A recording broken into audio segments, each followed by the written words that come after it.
Do you want your business to grow faster? Are you open to new and out-of-the-box ways to drive revenues and increase value? How do you imagine the most successful entrepreneurs and business leaders double, triple, or expand their businesses tenfold or more?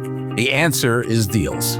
This is a weekly podcast featuring conversations with business owners, executives, and leaders as we reveal behind-the-scenes details that give you, our listeners, the confidence to pursue your own deal-driven growth.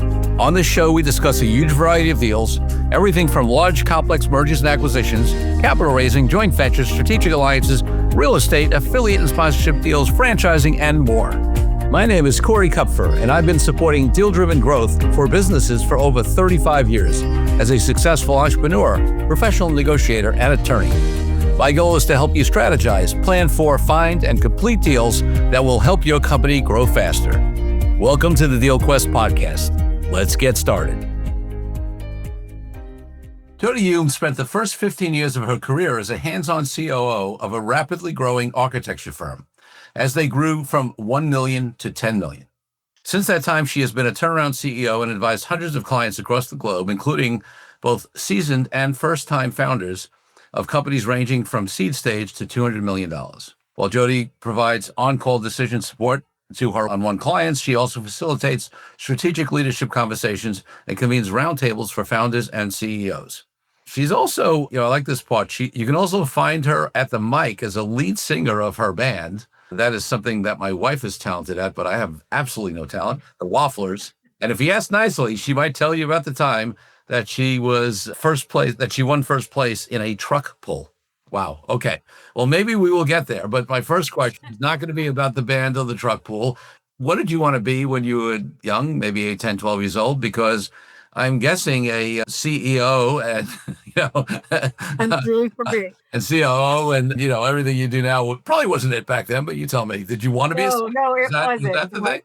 No, well, actually, that's a really great question because the very first thing I ever said I wanted to be was a neurosurgeon, but that had nothing to do with wanting to be a doctor. I don't know where I read it, but I had this fascination with the brain. I think I had read that doctors, like if they pushed on a certain part of the brain, you would cry, or maybe not pushed, it was probably electrodes or something. But I had always been fascinated with the brain and how it affects what you do and whatnot. And so that was what attracted me to neurosurgery. It was really the neuroscience that I was interested in. It was a bit of a fleeting, I did not chart my course in that direction. It's really funny. Every time I imagined myself as an adult doing things, it was never something, I thought it was very vague. I thought it was never something specific, but it was always walking around, talking to people, like solving problems, doing things. So it is exactly what I do. And that felt kind of amorphous at the time, but it is precisely what I ended up doing. That being said, I didn't exactly chart my course to this work. It unfolded very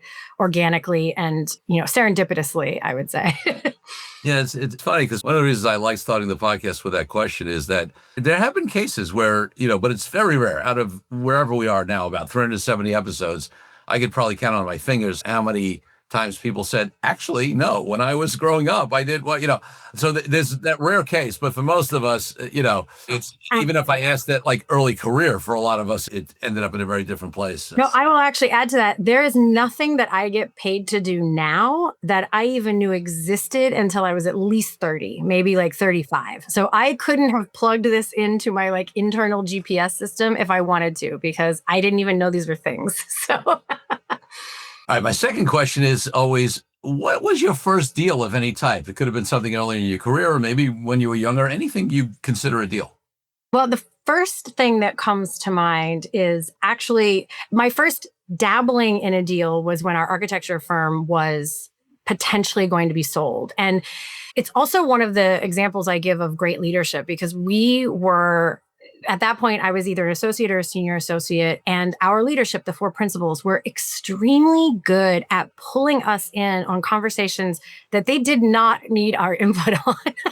But because, in part, they just wanted to hear it because they were smart in knowing that we might have insights that they didn't. But also, they were always looking at ways to train us in leadership thinking. And so they involved us in conversations that they could have easily made without us, had every right to make without us, but they wanted us thinking about the competing priorities around the challenges. And someone approached us to buy us. And we were not looking for that. We were not expecting it. And there was about a 3-month period where we dabbled with that idea. And it was interesting because it was the first time I ever started building that muscle in the brain of balancing like how much we were committed to building something, but there was some allure about selling. And then like, what would that mean? And it was actually going to be more of like a merger when all was said and done. And how would we feel about being merged into a larger company? And they were great at exposing us to things where there's not just one right answer, where you really have to discern some nitty gritty nuances of things. And so that's the very first time I would say I was sort of in the deal soup. That's phenomenal. I mean, that you had that experience, relatively early in your career, like with folks like that, because not everybody, as we know, are great leaders generally, and certainly even ones that are maybe have great leadership skills in other ways, they're not as collaborative or open to input from others. So that's, wow, what a great or somewhat early lesson. Yeah. A lot of my leadership and business wisdom either comes from that experience with those leaders or from my mother or her parents, all of which were entrepreneurs. So I was getting trained in entrepreneurial things since I was a baby. But it's funny. I talk about this. It's come up on the show because we find some people that are multi-general entrepreneurs, and then some people like me who like. It was totally the opposite. I had no entrepreneurial models, and it's really kind of a mystery in a way because it was innate in me. It was inherent in me. It wasn't like I wasn't a situational entrepreneur where, which there's nothing wrong with, but, where like I did go the law firm route, whatever, but that was for different reasons. But like where I didn't think I was going to be an entrepreneur, and then, something happened, right? I got laid off, or a client said, why don't you open your, like, no, like I was running a business with, I always joke, let's call them contractors because I wasn't withholding taxes at age 15. When my friends were delivering flyers for me when I got my own accounts because I worked for someone else delivering flyers door to door in Brooklyn. And then I would stop in stores as a 15-year-old and say, hey, my company delivers flyers. Can we do your flyers, right? Well, that's so great. Like, I have a friend who says, like, what you're here to do, you can't not do it. Yes. Like, so you had that sense of like, oh, I could, instead of just doing this, I could, do that. I had a friend who insisted his son get a paper route, but that wasn't the point of what he did. He then insisted that he have like extra routes and hire other kids because we wanted him to learn how to manage and navigate, which I just thought I heard that long after my kids were influenceable to get paper routes. I don't think do paper routes anymore, but point being. I love that. Yeah. Because, both my parents worked for somebody for their entire lives. So did my grandparents. I had one uncle who owned a business, but there was some rift in the family. And for most of my, it wasn't until my teenage years that I even met that uncle, right? So it wasn't so it's always so fascinating. So I had no role models whatsoever in terms of in my family for it. But yeah, like growing up in the entrepreneurial soup there, that's a great, in my mind, that's a great gift. Of course, I'm biased. It was interesting to say the least. Yeah. So talk to us a little bit about, first of all, how'd you even get into being at the architecture firm? You were a CMO, so you're not a licensed architect, right? You were. No. Actually, this is a very timely story, based on when we're recording this, because it was actually, that whole path started because of a government shutdown. Wow. Okay. Right. Chief Moops, we're recording this. The government just shut down 2 days ago when we're recording. In October of 1995, I was working for the National Institute of Health doing psychological research. I thought I was going to go back to grad school and I didn't know exactly what, but something in the realm of psychology. And the government was being shut down and I was being paid hourly on a grant. And so even if, first of all, I couldn't have gone, everyone else would have gotten back pay. I couldn't go the week without pay to begin with. So that was a no-brainer. But even when we came back, I wouldn't have gotten back pay because I was being paid hourly. So it was like a survival level decision. In 3 days, I got a job answering the phones at this architecture firm. And I thought I would stay there for 6 months and then go back to graduate school. And I stayed there for 16 years. And in that vein of, what you're here to do, you can't not do. And I was the receptionist. We were 8, 9 people at the time. And I didn't have anything better to do. So I hung out and in the evenings and helped the marketing director who was overwhelmed. So I learned all the marketing then. And she quit 2 or 3 months into my thing. And they were like, do you think you could do her job? And I was like, sure. Knowing nothing about any of it. But what I learned about myself very quickly is I am really, really, really good at making things better. So Yeah. I overhauled how we did marketing. But then once they're kind of fixed, I'm not your girl to like keep doing the thing on and on. And so I slowly took over. We hired somebody to do the marketing. And then we had this whole thing with finance. So I took that over for a little while. And I just basically, they wanted to be architects and I liked fixing all the stuff that wasn't that. So they were thrilled to just let me run with the place and make everything work smoothly. And I always had a new project to work on. And then as we kept growing pretty rapidly, there were always new projects to work on. And so the beauty of that was not only where the real education came in for me was that because I was the marketing director, I sat in on the weekly leadership team meetings that were like 2 to 3 hours long. And that is where we made every decision. In retrospect, I have no idea why they didn't just have me come in, give my marketing report and leave. I don't know why they let me stay for the whole meeting. Probably just didn't occur to them. But in that meeting, I was facilitating those conversations. I didn't even know what that was, but it's like my version of I See Dead People is when people are just talking and missing each other or talking about two different things or thinking they came to a decision, but they didn't. And so I was facilitating those meetings and experiencing every left turn, right turn. We'd make a decision. 2 weeks later, we'd have to revisit it because it was a bad decision or it was a great decision. So I watched the inner workings of every single thing we did for 16 years. And through good times, through bad, all the different things. And it was a better education than I could have ever gone to school for. It was a really wild experience.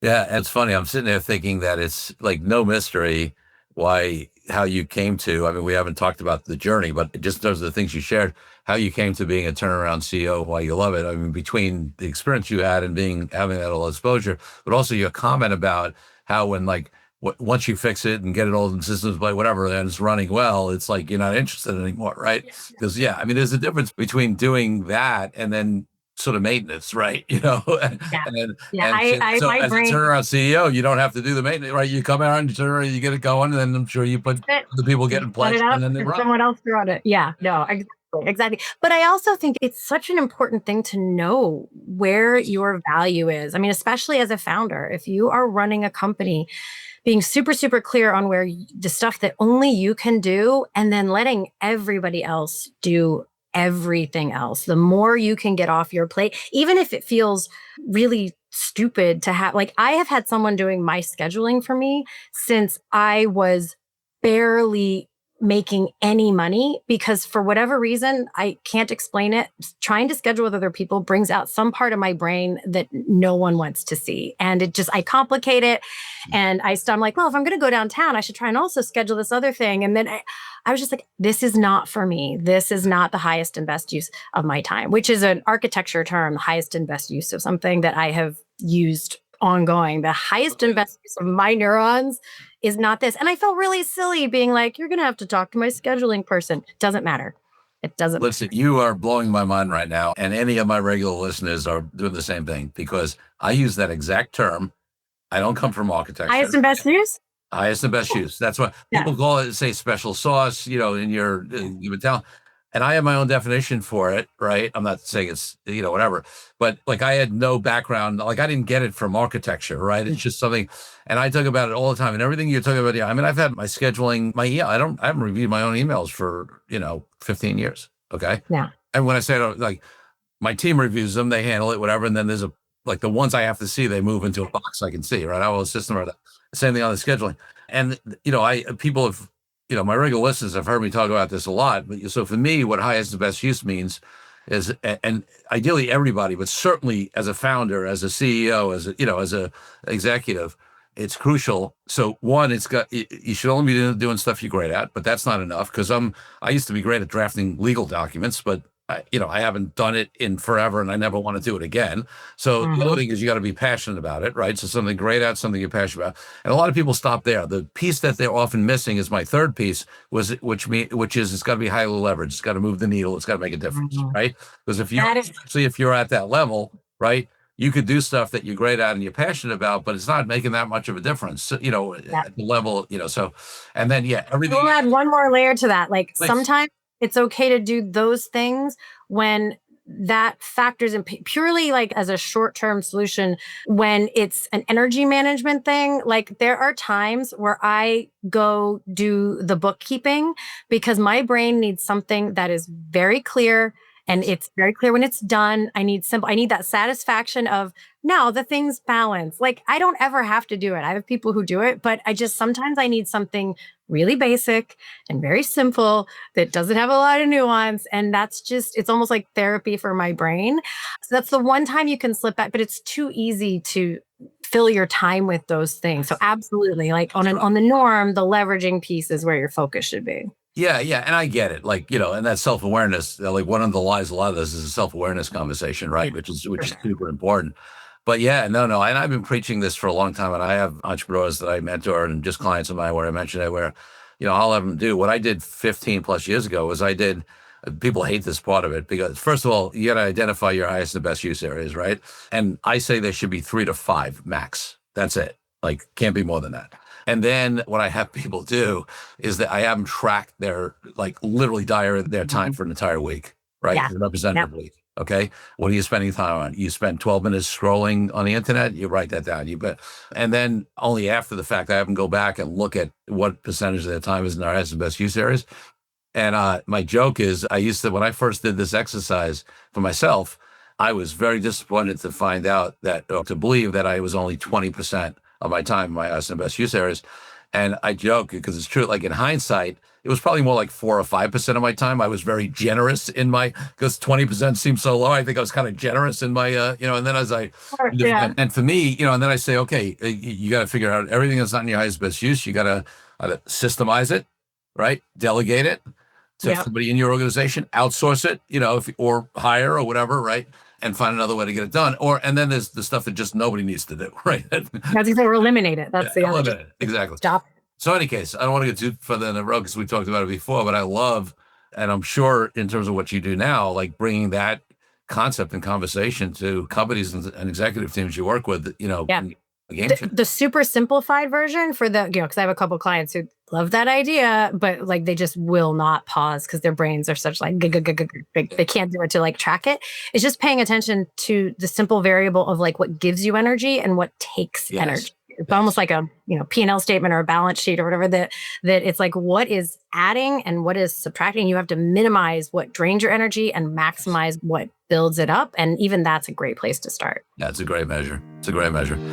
Let's take a break from the show for a minute so I can tell you about an incredible resource my team and I have put together for you.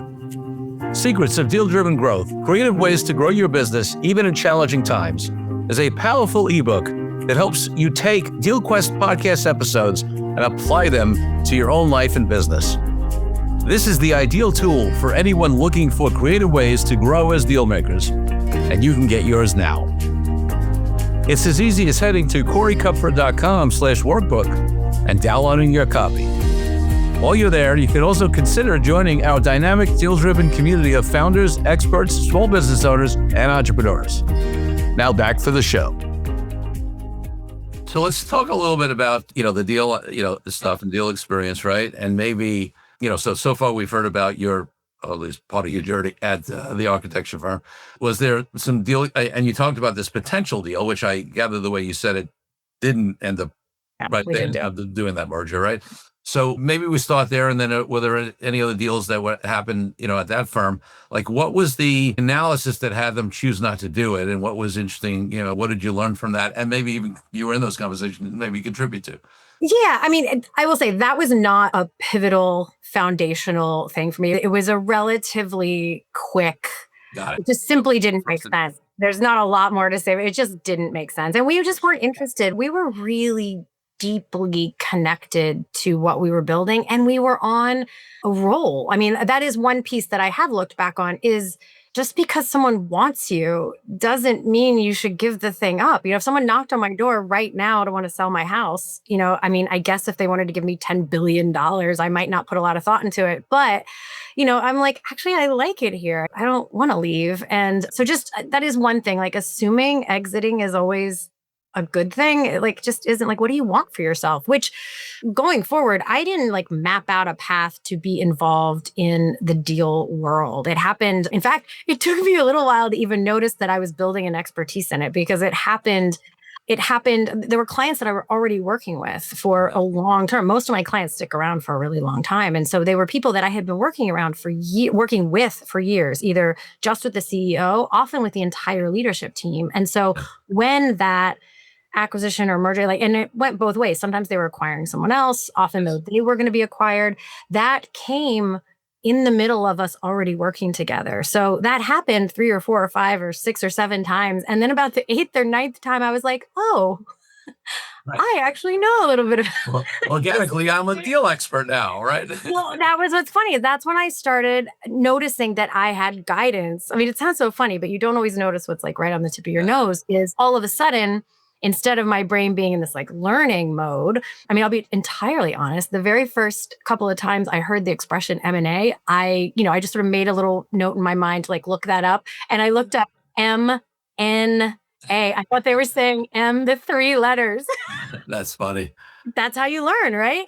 And so I figured that part out very quickly though. But I just noticed instead of being in that learning mode, all of a sudden my clients were, exhibiting a problem. And I found myself saying, no, that's just what happens when you're going through this process. One of which being, I'm sure you've seen this, where there's something like the energy of potentially being acquired, the energy of due diligence makes everyone go down a couple levels of Maslow's hierarchy of needs. Like suddenly everything feels like survival. Everyone gets really touchy. They act out in ways they wouldn't. And the way that presents in that case was my client called and she was like, I feel like the wheels are coming off the cart. Like so-and-so is like blowing up about this. I just asked him a simple question and he freaked out. And I was like, no, this is just like people get really worried because there's so much uncertainty that they don't feel safe is a bit too strong of a word, but just they don't feel certain about. So they'll question everything.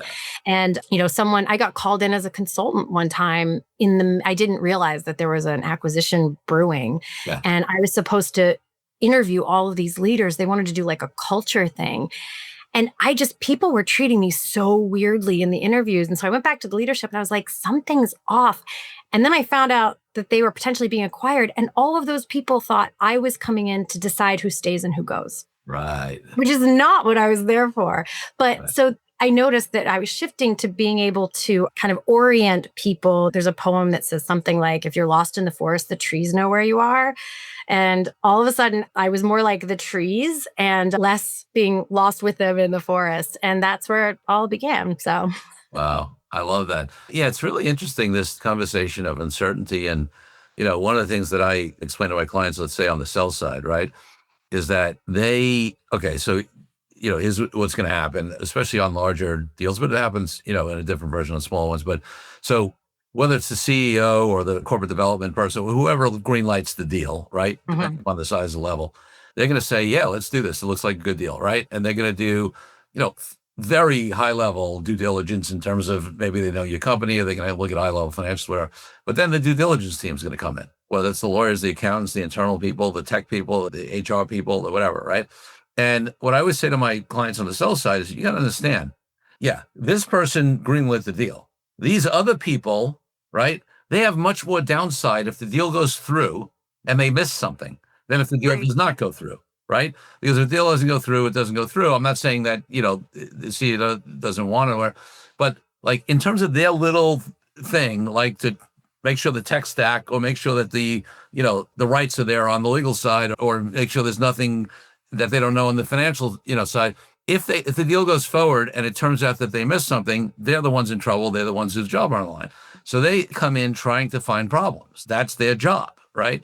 And I always say that you have to remember where there's smoke, they think there's fire. So what you want to do is you want to be so buttoned up and so prepared and go through a pre-due diligence process with your lawyers, with your accountants, with your people, so knowing what they're going to look for and have it be so buttoned up that they don't get afraid that, oh, wait, we found this thing. What are the 3 other things or the 10 other things that we haven't found? So, I'd love, it sounds like you've had experience with that dynamic? Yeah. So it's interesting. The experience that I have really honed in on are some things that I think get missed in all of that. So yeah, that part's gonna always happen. The person who greenlights the deal, then the due diligence folks, like that is always gonna happen.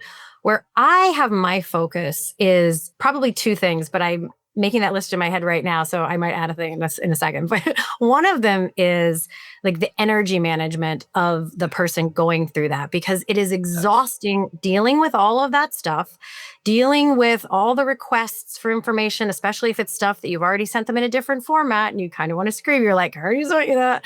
Or things you don't understand why they need. So that is exhausting because you also have to run your company at the same time. You don't get to stop that in lieu of this. And so you have to do both. So the exhaustion factor and the heavy emotional weight, if you can't talk to your people, like I've had a couple clients sell to publicly traded companies where they could barely tell anyone on their leadership team what was happening. And that was incredibly difficult. In fact, I had one who she was like, I'm literally lying to people because this deal's like, I can't tell them for another 3 weeks. And they're asking me questions about things that I cannot tell them the truth about. And it was gutting to her. And so that physical energy and emotional energy was one place of just making it through so that you don't get so exhausted that you let a crappy deal go through because you're just tired and you want it over with. Yeah.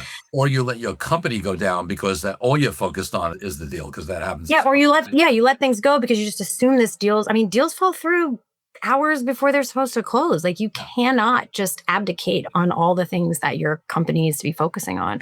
So there's that.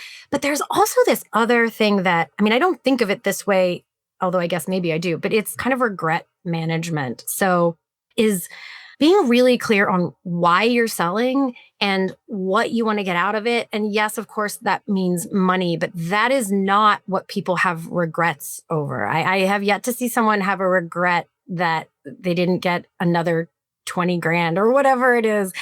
There are other things that you care about. And most of the time they're invisible to you. So if I have the opportunity to work with someone before that starts, or even in the middle of it, I've even been a nerd about it. We make a matrix of like, what are the things you care about and what are the nuances of those things you care about and in what order, so that, because there's this weird, like, it's not weird, but there's this momentum, this drive that's happening and everything's rushed and everything's fast. And you start to imagine that all that matters is making the deal go through. Yes. And that is so not true. Like there are things that aren't worth it to let the deal go through. And so you have to be super clear on which of those things, because you will have to compromise. So what you want is to go into it knowing which things you can compromise on and they will not wake you up at night 3 months later, and which things that you'll be like, because the thing that the thing that like hangs on me still to this day is one of the first deals I was involved in. It's a dear client I'd been with forever. And that was 12 years ago. And when I see him, he still has regrets. And it spoils his whole view of his 40 years of building this company. It makes it all feel like it wasn't worth it. And that is tragic. Like it haunts me. And so none of that, if you Google 10 things to focus on an exit, no one talks about either one of those things. And they're so important. I am sort of like the highest and busiest conversation, whatever. You're raising themes that, are, I don't know if pet peeve is the right word, but like important to me that I keep, that I've brought. And so there's two themes here. One is I wrote my authentic negotiating book. The whole framework is clarity, detachment, and equilibrium, right? So it's most negotiating books are about the tactics and counter tactics and frameworks and whatever, right? My thing is clarity. The first thing, and this is, one of the aspects of what you're talking about, is people don't do the work to get absolute clarity on what's important to them, what's not, what they want, And what I say in the book is there's an external portion of that, research, what's the market, blah, blah, blah, right? But there's an internal journey, which is what you're talking about here, right? To really, really be clear on what is important to me, what, is non-negotiable, not from a place of ego, upset, tough guy, any of that, but from a place of clarity, right? And so that you don't have those regrets. So that's one piece that you're raising, which is so, so important. That is the crux of the work that I do. So yes, I give advice. I'm not shy about giving my advice when I have advice, but I'm very clear, like this is my personal perspective on something, but that is not the most valuable thing that I do. My expertise there are people who are have far more expertise in M&A transactions. What I am an expert in is listening for what matters to you. So what is specifically, what does Corey care about in this? And what is going to matter to Corey? And what does Corey already know? Like, one of the worst things for founders is you get so much advice. There's so many inputs that then the noise is just deafening. Yeah. And it is my firm belief. It's very similar to parenting in this way. Like, the only parenting advice I ever give is don't take anyone else's parenting advice. You can listen to it. You can read the books, listen to the podcast. But at the end of the day, you know your children better than anyone will ever know that child. Yeah. And you know what's best for them. And it doesn't matter if it's different than what everyone else says. And it's a very similar thing. Like, yes, there are all these people who've been there, done that. And there's no point in recreating the wheel. So it's great to listen to them. But at the end of the day, you have to decide. And you do know, like, some people feel, I think, like they're unsure, but it's in there and it just needs to be like drawn out, and the volume needs to be turned up so that you hear it over the other voices. And so that's what I want people to be tuned in on, so that they are sustainably able to make it through and they get what they actually deeply want out of it and not what someone else said they should get out of it. Yeah, this is such important work. It really is. And, like I said, I've talked about this in other contexts, and people, like, when you're putting together a deal team, right? This, like, somebody who can bring this as and be connected with you on that level is so important. And, we could probably Google key deal team members for M&A, and that's not going to show up on 99% of the list, right? They'll have me as the lawyer. They'll have, and frankly, I don't do what you do, but I do, unusually for a lawyer, I ask like why questions. I ask like what's important. I don't just say, oh, you got a term sheet? Great. Let's go document the deal, right? Like, I'm committed to my clients only doing deals that they don't regret that they do. So I bring some of this, but obviously I'm not there as a consultant or as to help them, on a day. I actually have a great story about this. Yeah, please. Yeah. So I had a client, again, this was early on before I realized that this was like a thing, but I had this client that had this deal on the table, and he called me. We'd actually stopped. We weren't working together anymore. And he called me. He's like, I have to talk this through with you. I was like, yeah, sure. Let's hear it. He's like, I cannot figure out what the problem is. I was like, all right, let's hear it. So he lays it all out. And there is not a soul alive who would look at this deal on paper and not say, go for it. Like, there was no nuance to it. Everything about it was thumbs up. In fact, it was almost too good to be true. And even his wife was like, why are you dragging your feet on this? Like, I don't know. I was like, all right. I was like, but you are dragging your feet. And he's like, yeah. And this is a guy who's very decisive. Like, I've never seen him be indecisive. And I was like, it's something. I was like, let's talk about it. And we talked. And then all of a sudden, I don't even know what he said, but something clicked in my brain. And I was like, wait a minute. If you do this deal, what does your next year look like? And he was like, well, I'm going to be in Arizona for probably like 6 weeks at a time to, like, as we do this integration, I'm going to have to blah, blah, blah. And I'll be home for like a week and then I'll be back again. And I was like, you told me 3 or 4 months ago, this was the last year of his youngest son's high school. And before this deal showed up, he was like, I'm going to really reduce my work. I want to be around. I do not want to miss this year. It's so important, blah, blah, blah. And he had just, like, that's why I like that matrix that lays it out. He forgot that was wildly important. He didn't forget it. It was still there, but it had just gotten eclipsed by this deal. Right. And when I was like, what about your son? And there's this long pause, and he goes, oh my God, that's what it is. He's like, I don't want to be gone. I was like, yeah, that is it. And so once he realized that, they actually did still do the deal, but he found another way to, like, navigate that part of it. They did a lesser deal, but that was okay. They did it in a different way. And so it's just knowing what matters to you, because it's just so easy to get swept up in all the clutter and the noise, and you completely forget something. It's hard to imagine, like, how could you forget something that important to you? Well, that's how the brain works. It can only remember. It does. And you're right. Like, in one way, he didn't forget it, but it was sort of like over here and the deal's over here. And there was a lack of connecting the two. Yes, that's why when you talk about who needs to be on the deal team, and this is why I do this work this way, it's, yes, I know everything that's going on in your business. And I know everything that's going on in your life, and as much as you want to share, outside of business, friends, family, community, parents you're dealing with, whatever. And then the bottom of that triangle, the third part of that triangle is you specifically, your own little weird quirks and whatnot. And if you don't know all three, if you don't have a line of sight to all three of those things about somebody, you might be missing some really crucial details that help you put together what matters. And that doesn't mean they have to tell you everything about everything, but just some sense of this is not this matters more than this to you. And whereas if you're just looking at the deal on paper, that can only sift out monetary, legal, strategy, which is all super important. You don't want to ignore that, Sure. but it's not the only thing that matters.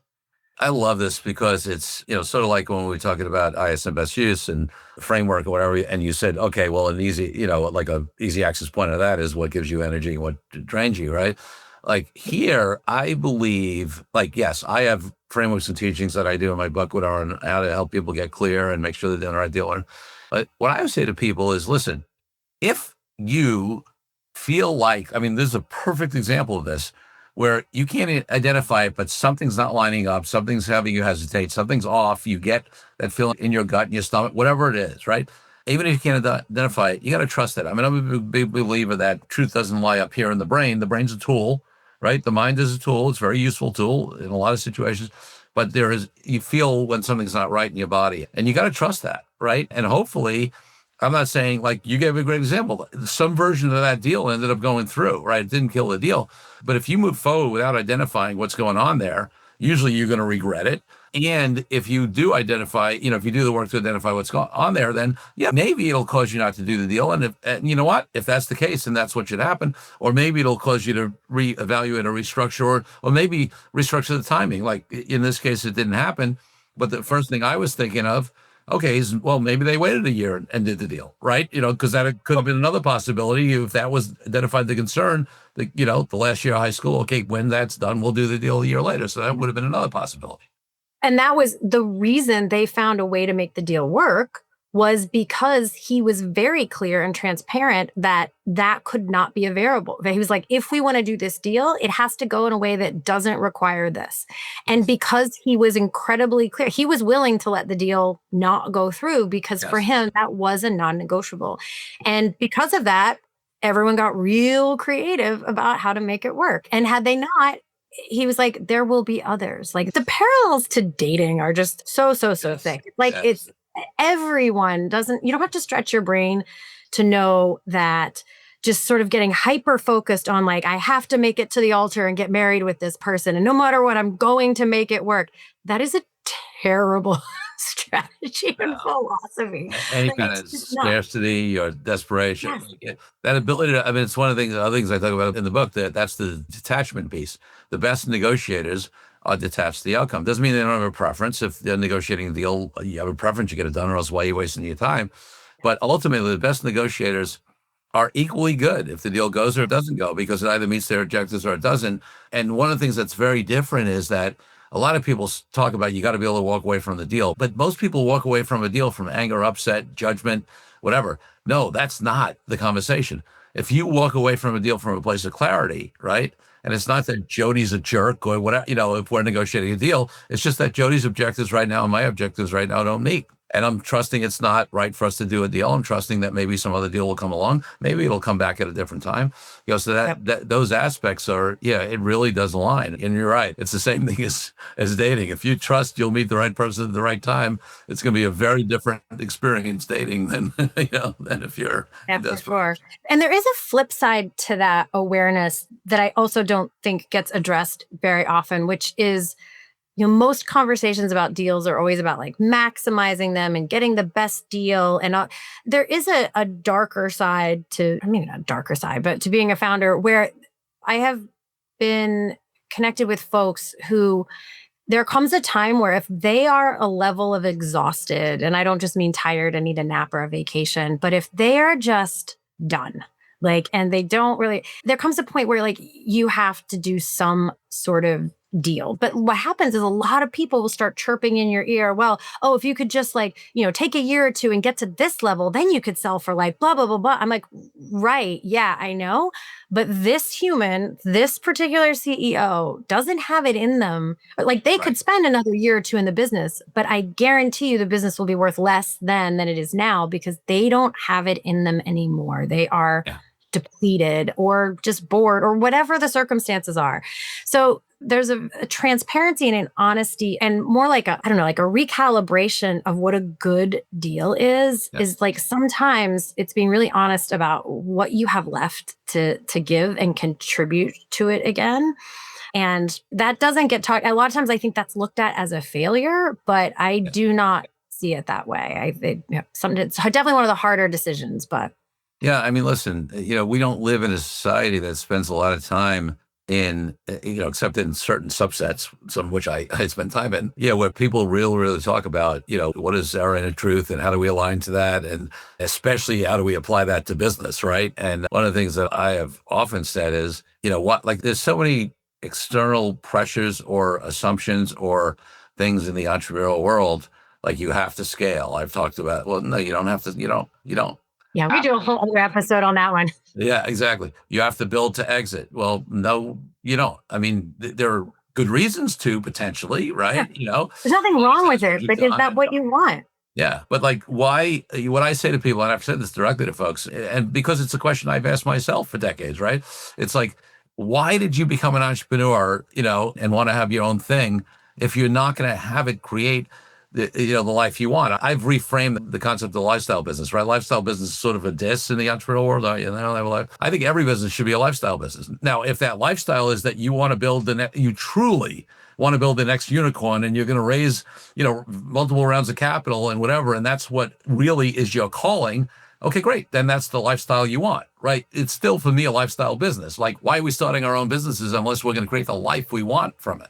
Yeah. A quote I saw somewhere one time that I just think about all the time. It says, what else besides money do you want your business to give you? Yeah. And it's just a very good grounding question. And you have to be shamelessly okay with whatever the answer is. If what you want is recognition or, whatever it is, like you can't judge the answer that comes out because whatever that is, a sense of relevance and importance. I mean, that is, oh my gosh, that's one other thing we haven't chatted on is depending on the structure of the deal, paying some attention to, and some of it you can't tell till you get there, but having some awareness around what is on the other side of a deal for you, not just in terms of earnouts and how long you're there and all that stuff. But I've seen some pretty like existential crises around like no longer being that person. And I don't know that people are always aware of how attached their identity is to being this founder or, this whatever. And like, whether it's because you're now trying to navigate what it means to be part of a big old corporate thing,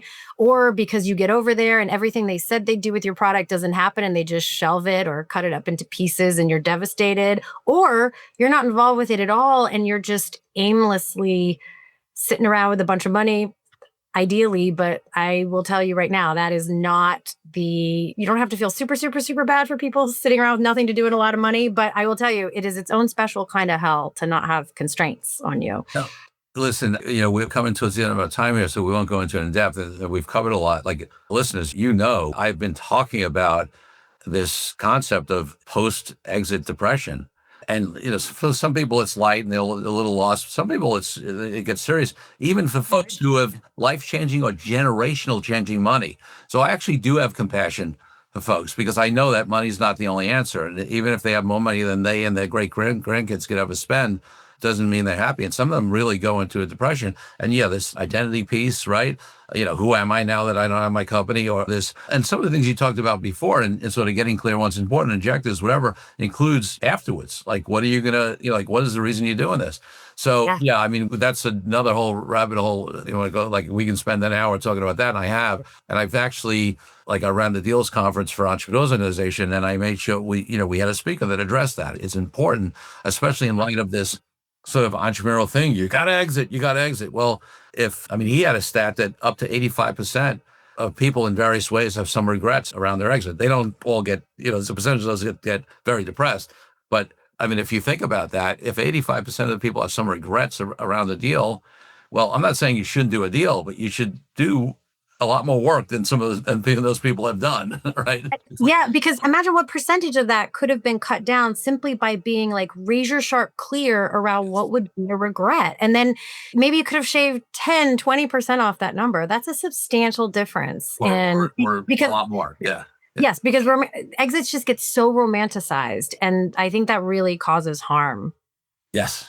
All right. So before we go to my final two questions, I know there's an open question and there's hours that you can respond to, but is there anything in particular, whether it's a phenomenal deal lesson, a story that we haven't covered, or something you see happening, a trend, or something you see in the marketplace, or something about, what you do for clients that we haven't covered? I want to give you one open opportunity to bring anything else you think would be useful to the audience, and then I'll close out with my final two questions. Yeah, I mean, so I might do two short wins. I mean, I'm definitely seeing a trend of really questioning the foregone conclusion path of raising money. And that I am really happy to see. My foundational work was not in the supposition that you're going to go raise money I have nothing against raising money. I've been part of those equity deals a million times, but it's a tool. It's not a destination. And I have always been really, I have wished so badly that I could see a sliding doors scenario where some of my clients had the time and energy that they had to put into fundraising in general, and then dealing with their board members, and pour that into sales and see where the company would be. And honestly, I think sometimes they would have been better off without it. So I really like seeing that transition. And I don't think it needs to go all the way back to bootstrapping everything, but I would like to see some equilibrium and it just be a little more discerning about like if and when you should be raising money. That's definitely one I am seeing and I'm very happy about. But look, the other thing that I am seeing is above and beyond all the energy kinds of things that we have talked about for the reasons that have always existed with entrepreneurship, and especially doubly so during a deal. Starting with COVID and then just never ending since then with just divisiveness and issues with whatever, I am seeing a systemic, deep, everywhere all the time depletion of the, maybe not your daily energy, but it's almost like the stores that you rely on when things get a little tough. That's what's missing. And so it's a little bit like operating at the poverty. If you live paycheck to paycheck, one hot water heater blowing can just like completely send you sideways. It's a little bit like that if you don't have a savings account. And I'm just seeing it show up in so many different ways. I don't have an amazing solution for it, but I just want people to know that like some of this is things that you can, get a better night's sleep, do this, but there is also just something in the soup that is making everything a little harder than it was, 5-10 years ago. Wow. Okay. So I'm going to try to keep this short because we're done. So two things. I mean, one, on your first point, one of the speakers we had at the EO Deal Exchange conference that I chaired a couple of weeks ago was Fallon Fatemi. And Fallon literally grew up in Silicon Valley, like as a kid, grew up in Silicon, right? And was in that culture. And at a number of companies, she raised money, had investment from Mark Cuban, right, in one of her companies or two. And she recently became a mother, and she was talking about how like she will never do another funded company again. And not that they were necessarily bad experiences or whatever, but in looking at what she's committed to and what she wants to have her life and how she wants to live it and what is required when you have professional capital, right? So that was, so on trend with what you were talking about. And then the second point you raised, I'll use this opportunity to give a little plug to my wife's book, Intentional Ambition, which came out a couple of months ago, because what my wife Roz is looking at and interviewed like 45 different people from frontline workers during the pandemic to CEOs is this place where people are reevaluating their relationship to work, to entrepreneurship, to business, to their businesses, coming out of the pandemic and some other things, and in terms of what is really important to them, how they want to work with and where they want to work, but also what underlies that is, their definitions of success. And then what she talks about is an intentional ambition, and underlies is what are the healthy drivers of ambition and what are what she calls the wounded drivers of ambition. Ooh, I'm definitely buying that book. That sounds fantastic.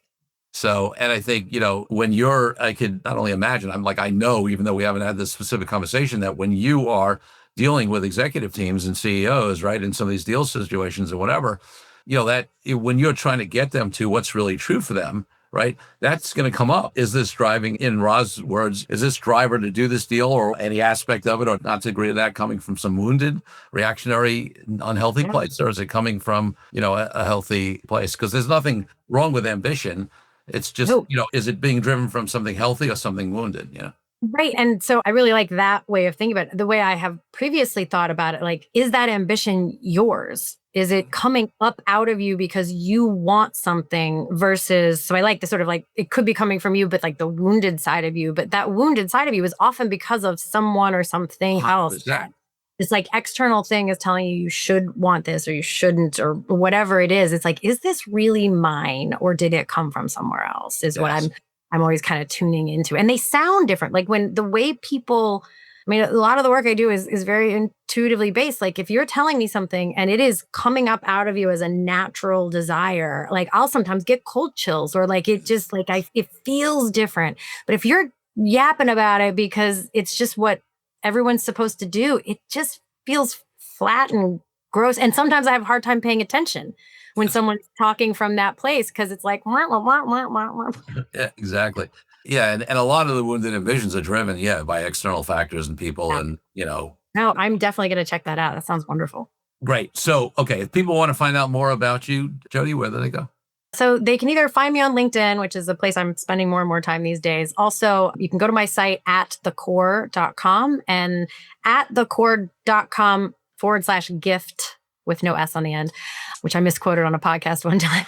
So we had to make a new URL, just gift. There's ever revolving things there. I change it every couple of weeks, what's there, but there's always little special things you can download or some discounted sessions or whatever. So the work that I do it's not the thing that everyone's always looking for. So I try to make it really easy to try it out and see what it's like to have someone on call to answer those little things. So love it. Love it. So my final question on the podcast is always about my highest value in life, which is freedom. And that means to me everything from freedom around the world for people from oppression to why I haven't had a boss and been an entrepreneur for decades. What does freedom mean to you and how does it impact your life and business? Yeah, options. Like I need to know that I have options when my options get fewer. And so that translates to all the things. But when I feel like I don't have options, I get very panicky. Which is terrible. So my band books out, like we're booking into like late 2026 for things. We're not like booked up, but people will say, can you come 5 times next year? Are you available November 30th of 2026? I'm like, I don't know. Like I might have a really good, I don't know. Yeah, we have to commit. So have to deal with my commitment issues there. Love it. Jodi Hume, thanks for being such a great guest on the Deal Quest podcast. I really love this conversation. Yeah, me too. Thanks for having me. Thank you for joining me on this episode of Deal Quest, where we help you understand how deal-driven growth can be your ticket to freedom. If you are interested in finding out more about my law firm, the services we provide to entrepreneurial and growing companies across industries all over the country, and my partner Brian Megan and I, and my amazing team, just head over to kupferlaw.com. That's kupferlaw.com. And if you want to follow more of my content, head over to my LinkedIn page where I post regularly. I'm Corey Kupfer. Until next week, wishing you the freedom and financial prosperity that I know your Deal Quest will bring.